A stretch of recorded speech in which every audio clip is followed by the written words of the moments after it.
I want to take this opportunity to recognize that this year marks the 100th anniversary of the celebration of Black History Month. And I want to give a shout out to Carter G. Woodson, who was the person who was the first to create the idea of Negro History Week in 1926. And I want to lift this up because Carter G. Woodson is an extremely accomplished person, but when you take the time to look at what he went through and what it took for him to get to where he was, he's really an inspirational figure. So both of his parents were enslaved. They were born into slavery. And he actually, because they didn't have a lot of money and status, he ended up having to work. He wasn't actually even able to start high school until he was 20 years old. And so he started in high school, in Douglas High School, and he had to work, and so he was struggling to try to sort of put everything together. But he graduates high school. He then becomes the principal of his high school. I think it was only 5 years later, but he decides to continue his education. He goes on to the University of Chicago, and at each stop along the way continues to develop his thinking. And in 1912, at 36 years old, he is the second person to receive a PhD from Harvard University and the only person of enslaved parents to be able to receive a PhD. And so taking that 4 years later, in 1916, he develops the Journal of Negro History, really believing that it's important that if people don't know their history, people were making history all around him, but the question was, how can people be inspired by it if they don't know? And so when he created that journal, that was his point. And then 10 years later, in 1926, when he was 50 years old, he establishes Negro History Week and does work to get Negro History Week lifted up all across the country. Particularly, he was focused on making sure Black children knew their history. He did a lot of campaigns to try to get particularly Negro schools that were educating young Black children to institute Negro History Week. And it was powerful. I have learned the story of Claudette Colvin, who prior to Rosa Parks, when she was 15, sat in on the bus in Montgomery. And one of the inspirations, she said, is that she had gone to school and they were studying Negro History Week, and that made her think, you know what, I've got to walk in the footsteps of those who've gone before me. And so it was powerful. He chose Negro History Week, the time that he chose, because it was encompassed both the birthdays of Abraham Lincoln and Frederick Douglass. But anyway, it was beautiful. People began to celebrate it. And I just want to keep reminding us that many of the things that we have come to take for granted, they weren't just handed to us. So he had to fight for Negro History Week. I'm sure there were plenty of people who did not want to see that celebrated, who thought it was unimportant. But I just learned the story of how we went from Negro History Week to Black History Month. And that was brought to us by Black students at Kent State University, who just said, you know what, 1 week is not enough to encompass all of our history. And so they decided they were going to celebrate from January 2nd through February 28th. And within that, they decided to put out there the call for Black History Month. That call took off. This was the late 60s, early 70s, and the revolutionary spirit was everywhere. And so only 7 years later, President Gerald Ford makes it official. During the bicentennial, the 200th anniversary of the country, he declares that we are going to have Black History Month. And it goes, from being Negro History Week to Black History Week to Black History Month. And I just lift that up because we're now at the 250th anniversary of the country, and the posture is a little bit different. I don't see our president lifting up the need to go deeper into our history, to be more expansive in our history, but we need to remember that it's never been presidents or other people like that who've made this possible. It's been visionary individuals who link up with other folks and decide we are going to keep this story alive. And so I want to take this opportunity to just offer deep gratitude, because I have never known anything other than Black History Month. I have been celebrating Black History Month since I was a child because of important institutions all around me. First of all, my family, my parents. I remember them buying books and there were not as many Black books when I was a kid as there are now. They made sure that we learned our history. We celebrated Black History Month in our house.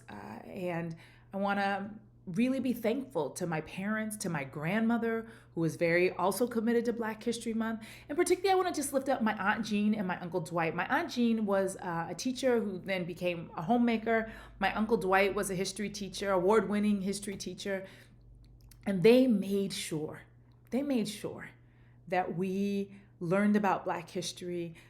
We actually would participate in Black history celebrations every year at church. When I was a kid, I went to the Henry Buckner School, which was a preschool it was an Afrocentric preschool attached to the St. Paul AME Church. And at that school, Black History Month was, honestly, Black History Month was every day at that school. But I remember us learning poetry for Black History Month. I remember us learning the entire creation by James Weldon Johnson and performing in front of all of the entire church. And I remember the adults cheering for us, crying, like seeing in us Black history.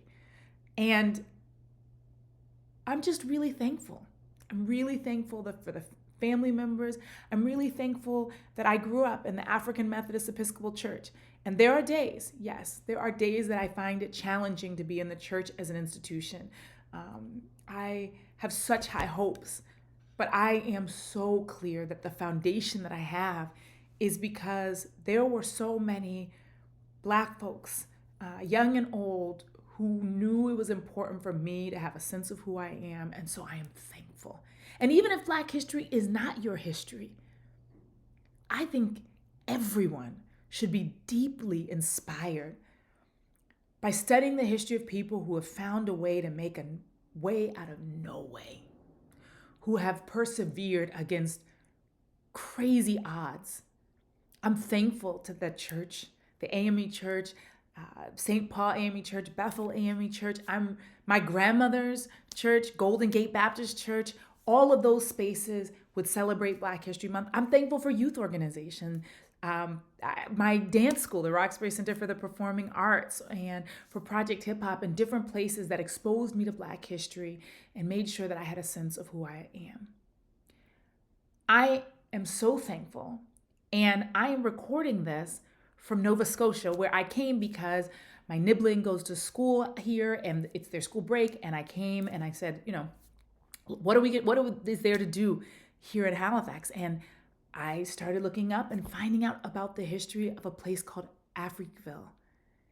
It's really close to here where we're staying. We're staying in Dartmouth, Nova Scotia, which is right across the water from Halifax. And I was blown away to see this place. It was a place where there are a number of settlements in Nova Scotia. If you went ahead and watched the American Revolution documentary, you'll know that many of the Black folks that fought on the side of the British for their freedom were relocated here to Nova Scotia. There's so much more history there. I can't get into all of that. I will on another post. But anyway, there was a number of Black folks here who bought this land and established this community of Africville. And in that community, they raised their families and built a church. And there's a whole community of people who were scuba diving here for food, free diving and scuba diving for lobsters. And I got to meet a man who showed me his old school PADI, the Professional Association of Dive Instructors, his old school advanced open water certificate. It's just a reminder that wherever we go, we have fought, and we have fought hard to be seen and to make a way out of no way. And I have been reminded of this during my time here. I'm going to do another post just about Nova Scotia and what I've learned here, but I want to take this opportunity to be really grateful for Carter G. Woodson, for the young people at Kent State who extended it to a whole month, and for all the people in my life who made sure that I knew my history. This month has encouraged me to dig up some of that, to look and to be reminded. And it gives me so much inspiration for the moment that we're in. Because my people have seen hard times before, and we have overcome. We have persevered, and we haven't come out all entirely unscathed. The Africville community here was completely demolished by the city of Halifax. But they took their struggle all the way to the United Nations, demanding recognition and reparations. And it's been so important for me to be reminded that there is a value in remembering where we come from. There is power in standing on the example of our ancestors. And that in this season, where I think a lot of us feel discouraged, and I hear a lot of Black people talking about this is not our fight, I want us to remember in Black History Month that we don't come from folks who shrink back. We come from those who stand up and declare their worth with zeal and with joy, and we persevere. So Black history is everywhere and all the time. But I'm really thankful for this month, this time, to more deeply remember who I am and whose I am. So thank you, Carter G. Woodson. And happy Black History Month, y'all.